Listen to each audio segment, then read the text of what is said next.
Ni hao, my name is Nicole Imijing Caltid-Bernero. Ni hao, I am Jessime Atienza. Ni hao, I am Angelica Liu. Welcome to our online tour in China. We will take you to the different places in China. Sit back, relax, and watch. Our first stop, we have the Great Wall of China, or Changchun in Chinese. It was a 6,000 kilometer long wall that is built to serve as a border that defends the China's northern border, and it is one of their tourist spots or attractions now. Our next stop is the Leshan Giant Buddha, which is a 71 meter tall that goes with the Chinese saying, "The mountain is a Buddha and a Buddha is the mountain." It was built by a Buddhist monk and was completed after 90 years. Are you still there? Great! Our next stop is the Terracotta Army. While the farmers in 1970s are digging wells, they find this place which happened to be one of the most important archaeological finds in China. It was said to have more than 8,000 life-size warriors, 520 horses, and more than 100 chariots, along with numerous non-military characters dating from around 280 BC. Do you want to visit more places? Don't worry, we got you! Do you hear that? Well, we're in China, so we're going to see more of them.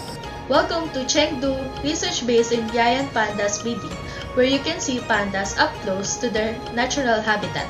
You can watch up to 80 pandas going around doing their daily routines. Sounds fun, right? You can also interact with them by feeding them, and if there's a chance, you can hold a baby panda. Our last spot for this tour is the Forbidden City and Imperial Palace in Beijing. We might see this a lot in Chinese dramas, but it's more than that. It is the largest and most important building in China that started during the Yuan dynasty. It also served as the residence of the 24 Qing and Ming emperors, whose presence are only allowed inside the palace, as well as the imperial family and their courtesans. Now it's time to say goodbye. Bye? No, not yet. Alright, we will still learn about their literature in a few seconds.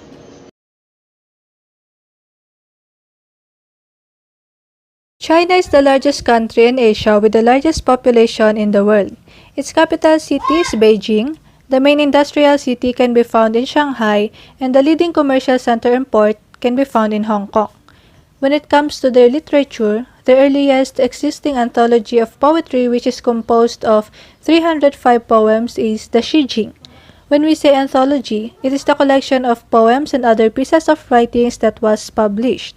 Shijing is also known as the classic of poetry and the poetry of the Book of Odes, which was one of the 5 classics of Confucianism. The 5 classics, also known as Wujing, and the 4 books, also known as Sishu, was the foundation of Confucianism.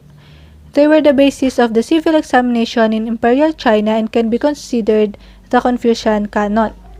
Zhu Xi, who was a scholar of Confucius, and he was also a Chinese calligrapher, historian, philosopher, politician, and writer in Song Dynasty, prescribed a specific order to these books. So he said that 4 books were to be read first before the 5 classics, and these are the order of those books. So the first in the 4 books is The Great Learning. It is a guide for moral self-cultivation, and the key to moral self-cultivation is learning, or the investigation of things. When we are learning, we can understand the principle in all things that allows us to better understand the world. To have a consistent moral behavior, one's principle and psychological stuff must be in harmony, which can happen with moral self-cultivation. Zhu Xi said that this book must be read first, for it can orient scholars to think about the value of their studies. The second one is the Analects. So just like the Great Learning, the first step in knowing the way is to devote oneself to learning. That's according also to this book. In addition to this, it also emphasized the importance of good governance, virtue, ritual, and filial piety, or the obedience or care towards one's parents and elder family members. It was written during spring and autumn through the Warring States period, and it is a collection of Kongzi's teaching with his disciple. So, Kongzi is the Chinese name of Confucius. The third one is Mencius. It is a collection of conversations Mencius had with Kongzi. Mencius places a strong emphasis on the responsibility of the emperor to practice good governance through following the way, and also believes that all human beings are inherently good.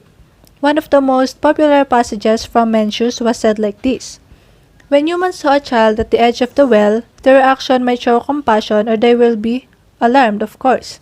That only shows how everyone is innately good and moral." But he also said that not everyone will save the child. This shows that even though we are all born with the seeds of righteousness and goodness, we must also learn how to nurture and cultivate those seeds. And the last one in the 4 books is the Doctrine of the Mean.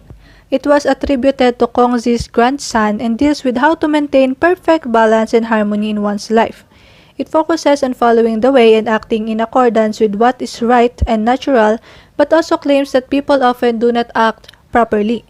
In order to make this right, people are encouraged to engage in moral self-cultivation to act properly.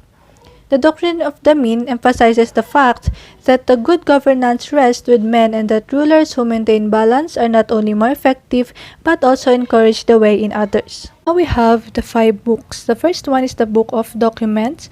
So it tells the deeds of the early sage kings Yao and Shun. These narratives are influential in the development of understanding of a sage, or the state of being wise, because of their own experiences. So this book is a compilation of 58 chapters detailing the events of ancient China, including history of the Xia, Shang, and Zhou dynasty. This is also considered as the first narrative in the history of China. So the second one is the Book of Odes, or the Shijing, the one I discussed earlier. So it deals with the issues of love and marriage, agricultural concerns, daily lives, and war. This also includes categories of poems, including folk songs and hymns used in sacrifice. The third one is the Book of Rites. So according to this book, proper ritual conduct would maintain harmony in the empire, as well as emphasize the virtue of piety. It has also been believed that Kongzi compiled this book as the foundation of many ritual principles that arises in later imperial China.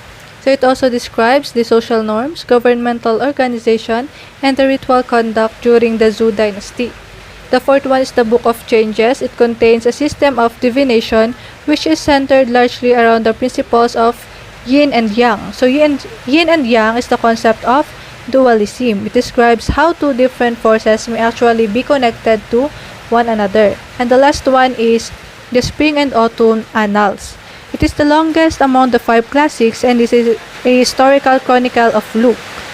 It was traditionally believed that was written by Confucius, but modern scholars believe that the text was actually written by various chronicles from the state of Lu. Unlike the Book of Odes, this book was created specifically for annalistic purposes. Now we have the 4 classic novels in China. The first one is The Water Margin, which was published in the 14th century and was the first novel to be released. This novel is set in the Song dynasty and depicts a group of outlaws who eventually go on to serve the emperor in battling foreign invaders. It was based on the real-life story of Song Jiang, who was defeated by the emperor in the 12th century, and whose gang of 36 outlaws came to populate folktales throughout the China. The second one is The Journey to the West, which was the most influential, and it was written in the 16th century. It is all about the journey of a Buddhist monk, Xuanzang, to India, and ended up traveling through the western provinces of China along with his 3 disciples. So in this story, there are various creatures and demons who Xuanzang encounters along his journey, as well as variety of animal spirits who assume human form. This latter includes his 3 disciples, which are the monkey, a pig, and a river ogre. They are bound to Xuanzang as they attempt to pay for their sins. Next is The Romance of the 3 Kingdoms, which is a historical novel which recounts a political intrigue and deceit within the 3 Kingdoms period of Chinese history. It is a combination of history, legend, and mythology to tell the story of this era. It has hundreds of characters with complicated plotlines, with the portrayal of China's 3 warring kingdoms, Cao Wei, Shu Han, and Eastern Wu, and their eventual reconciliation and unification.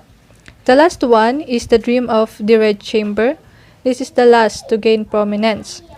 It is a semi-autobiographical work that focuses on the financial and moral decay of its author's family and by extension of the Qing dynasty. It was also recognized for its formal beauty and innovation. This novel offers the life of 18th century Chinese aristocracy that pays attention to the complexities of social conventions in this esoteric world. It is a great recommendation for those who are interested in Chinese culture because it has the insight into their religious, social, and political world of the upper class in China. Now we have the 10 great writers from China. The first one is Zhu Yuan. He was a statesman and poet during the Warring States period. He has been attributed to the first 7 poems of the Chu Si, or the Songs of Chu. He served under the King Wei, but was banished after composing the poem Li Sao, also known as The Encountering Sorrow. So his poem was said to attack the court for failing to listen to his advice. Sadly, he committed suicide by throwing himself in a river. The second one is Wang Wei. He was a painter, musician, poet, and devout Buddhist. While he was roaming the lands near the Wang River, he exchanged verses with his friend Pei Di, and there he was able to compose landscape poems. He learned the doctrine of Dunwu, or the instantaneous enlightenment, with a Zen master who taught him the poetry that later reflects his devotion. He was referred to as Shifo, or the Buddha of poetry. The poet Su Shi said that there's a painting in his poetry and a poetry in his painting, which is actually a very nice compliment. Next we have Xi Nayan. So he was the author of The Water Margin, though there are some historians who believe that his mentor played a role in its writing, and not much is known to him aside from his work, The Water Margin. Next is Luo Guanzong. He was a prolific writer who has had many anonymous works attributed to him over the years. He was the mentor of Xi Nayan, and he is the writer of The Romance of the Three Kingdoms. Next is Wu Cheng'en, who is the author of The Journey to the West, but aside from that, there's not much known about him. Next is The Laughing Scholar, who was a fictitious name for an unknown author of the controversial novel Jin Ping Mei, or The Plum in the Golden Vase, which was frequently banned for its pornographic nature. American translator David Todroy suspected poet Xu Wei to be its author, who was a famous painter and calligrapher. He was an early proponent of women's rights, writing a popular play on the legend of Mulan. Unfortunately, he murdered his second wife, so he was put to prison. Next is Xiao Shuxin, who was the author of The Dream of the Red Chamber, which is all about the downfall of an aristocratic family. His novel became so important in Chinese literature that an entire field of study arose in the 1920s, which is called the Hongshu, or the Redology. Next is Lu Xun. He studied medicine in Japan as a young man, but ultimately concluded that he was better served as a writer. In 1918, he published his first short story, A Madman's Diary, which was the first colloquial story in modern Chinese literature. His writings comprised many genres, from fiction to zawen or satire, to a historical account of Chinese fiction. Mao Zedong called Lu the standard bearer of the new Chinese culture that arose after the May 4th movement. Next is Ba Jin. He was born as Li Yaotang and began his career as a poet, but achieved fame by being a novelist. His most famous novel was The Family, and in addition to this, he also translated Russian, British, German, and Italian works. His most famous later work was Random Thoughts. It was a painful reflection on the Cultural Revolution in which he was persecuted as a counter-revolutionary. And the last one is Zhang Ailing, or Ailing Chang, who was a student during the Japanese occupation of Hong Kong during World War II. When she returned to Shanghai, China, she supported herself by publishing short stories and novels about the plight of women in difficult romantic relationships. She wrote the anti-communist novel Rice Sprout Song in 1952 and moved to the United States 3 years later, where she wrote novels and screenplays. Her novel entitled Last Caution was adapted into a movie in the year 2007, directed by Ang Lee. Overview of Chinese literature. It is a body of works written in Chinese such as fiction, lyric, poetry, historical didactic, and writing drama, free to use any kind of format and pattern, one of the major literally in the world. Poetry is a principal genre of Chinese literature. Some of the famous examples of Chinese poetry are An Ode in the Goose, Spring Morning, and The Thought in the Silent Night. Drama is one of the China's least well-developed genres. Drama, like The Orphan of the House of Chow by Qin Chang Saing and Quan Hanxing's The Injustice Suffered by Tao F., are some of the Chinese drama masterpieces. Short story focuses on historical events or supernatural happenings. Short story like Shuqueng's Dream of the Red Chambers, Hu Chenga's Water Margin, and Lu Guashquan Romance of the Three Kingdoms are some of the classic Chinese short stories. 1942, Mao Zedong talks at Tiananmen on literature and art. Literature and art should inspire the masses by presenting positive examples of heroism and socialist idealism. It should also be written in the public voice and style of the workers, peasants, and the soldiers, not of the elite intellectuals. Literature after 1976. 1. Literature of the wounded.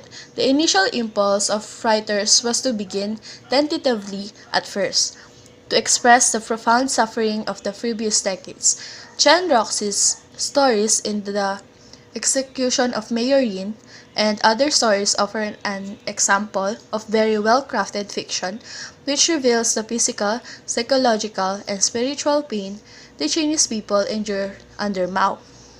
From the plot of the Chen Roxys, like the A Writer at Crossroad, originally written in Chinese and after translated in English. Most of them shown spiritual beings that gratefully impact the physical, psychological, and spiritual pain of the peoples during Mao's era.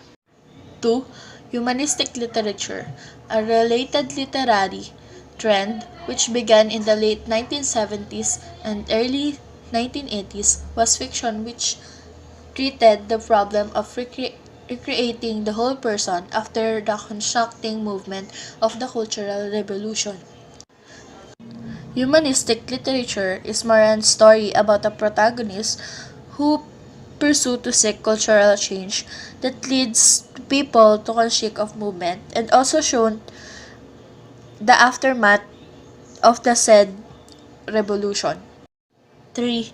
Social criticism, finally allowed once again to treat in fiction the darker side of the Chinese society. Many writers compose works which address post-cultural revolution, social problems, alienated youth, the loneliness of the elderly and the divorced, the housing shortage, government corruption, dissatisfaction with the system of the job assignments, and etc. In social criticism, there are people who created stories focuses on addressing negative realities by portraying people's experiences on social problems. 4. Seeking roots. Some writers, especially those who live outside the main cities, have turned to local themes and subject matters in their recent fictions. For example, Lu Wenfu described the customs of the Suzhou region, and Gao Xiaozheng depicts agricultural life in his narrative Wuhan province. Seeking roots means stories about rural settings such as agricultural life. 5. Reportage. Some writers feel that the most important contribution that can make is the record the facts of the Chinese life in a way that illuminates both the problem and the strengths of the Chinese people. Reportage, any deliberately literally non-fiction text that narrates a current events, person, or social phenomenon. Background of Chinese literature.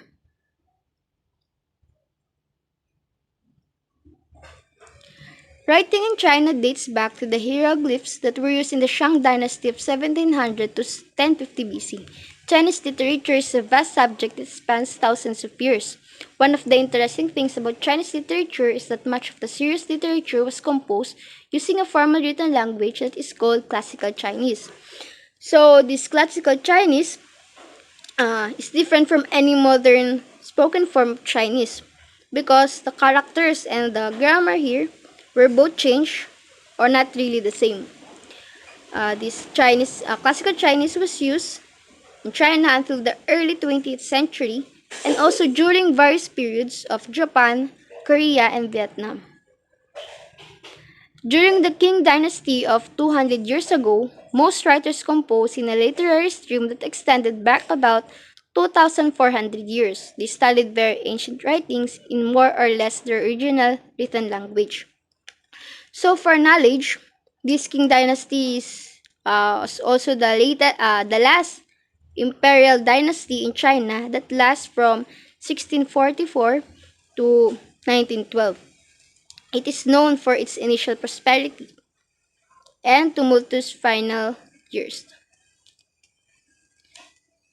Chinese literary works includes fiction, philosophical and religious works, poetry, and scientific writings. The dynastic eras frame the history of Chinese literature and are examined one by one. That written language was used by people of many different ethnic groups and countries during the Zhou, Qin, and Han eras spanning 1050 BC to 220 AD. After the Han Dynasty, the written language evolved as the spoken languages changed, but most writers still base their compositions on classical Chinese. So, even though spoken language changed as the time goes and passed, they still prefer to write their works in classical Chinese. History of Chinese literature. First, to know more about dynasty. Dynasty is a line of hereditary or a rule of a country. It is also it includes also the power, lordship, and sovereignty. So Shang Dynasty, development of Chinese writing. No documents from that county survive, but there are archaeological finds of hieroglyphic writings on bronze, wares, and oracle bones. So this hieroglyph, it is character used in a system of pictorial writing, particularly that form used on ancient Egyptian monuments. It is also called the sacred carving. Its symbols may represent objects that they present or describe, but usually stand for particular sounds or group of sounds. So this hieroglyphic writing system later evolved into ideographic and partly phonetic Chinese characters. Shu Dynasty, basic philosophical and religious literature. The great literary works of philosophy and religion that became the basis for Chinese religious and social belief. Taoism, Confucian literature, and other prominent religious and philosophical schools are all emerged during these two periods. It also spans the period in which the written script evolved into its almost modern form.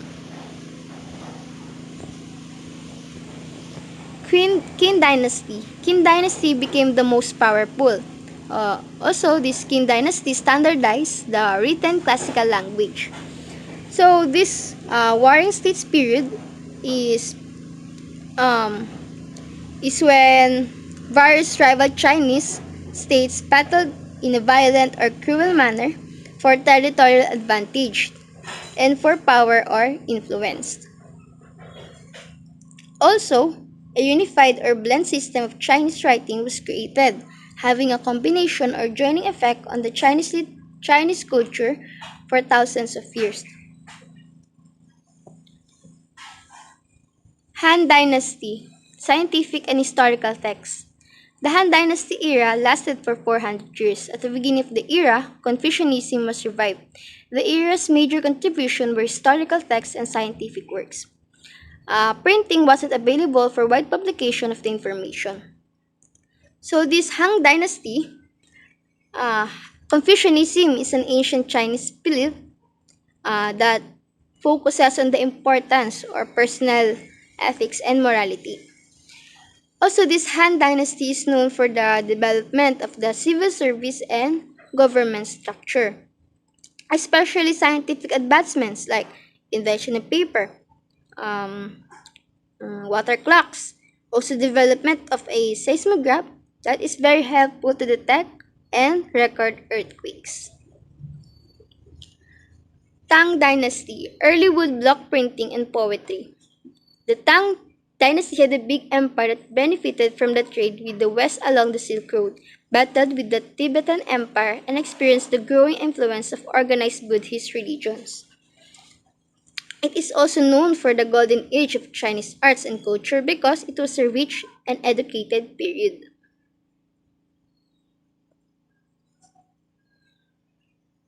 Song Dynasty. Early wood block printing, travel literature, poetry, scientific texts, and the Neo-Confucian classics. One of the era's technological accomplishments was the invention of movable type about the turn of second millennia during the Northern Song. So, also here in Song Dynasty, they given civil service examination an importance because it is never done before. So that's why this dynasty is very important. It was also the time that the first government in the world that issue bank notes. Yuan Dynasty, drama and great fictional novels.